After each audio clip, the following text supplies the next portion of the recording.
be confident, be bold in whatever God calls you to do, just do it.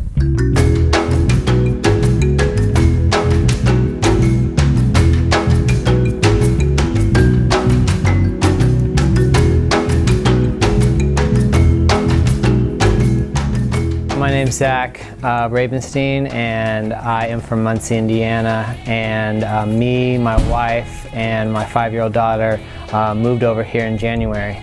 So we've really just been looking for the next step, I guess. You know, Sam's really talked to us about running the gas and let God run the brake. And so we just felt like, hey, what is that next step you want us to do, God? We've been prayerful about it.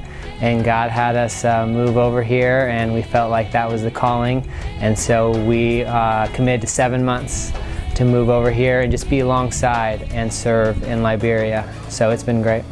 I'd never even gone on a mission trip in my life until less than 3 years ago. That was my first trip here. And that trip bled into another trip and another trip. And you know, from the very first trip, my husband Zach made a comment about I think the last day we were here, he said he just wished he could up and move his family here. My daughter was only 2 at the time, and I felt exactly the same way.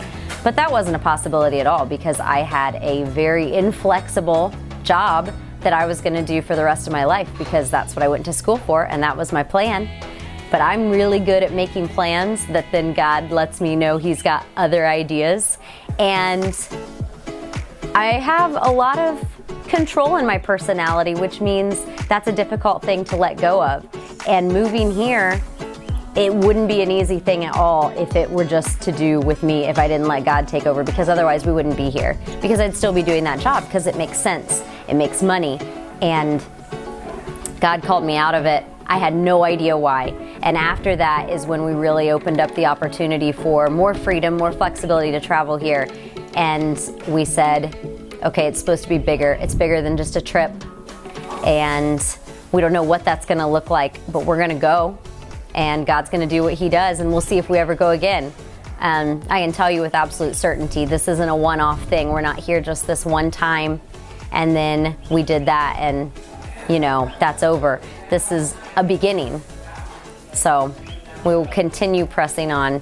I mean, just to start from a household standpoint, it's been really interesting. I kind of feel like we're in between Little House on the Prairie and the 20th century. Like, you know, I get up, I fill my water buckets, I do the dishes because our water runs out the night before, so I do those in the morning. I plug everything in that we were using in the evening, and then usually I kind of go out of the Hope Center and we have well projects, or I do some things around here with our Liberian staff and Sonny and Peace and Joseph, and so every day is something new. I kind of just wake up and I'm like, God, what are we going to do today? So it's been really refreshing, but I would say on a daily basis I'm doing some kind of work project with people.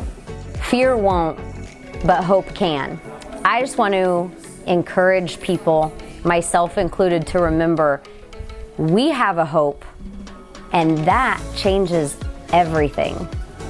So I said we were going to keep pressing on, but I encourage you to keep pressing on too.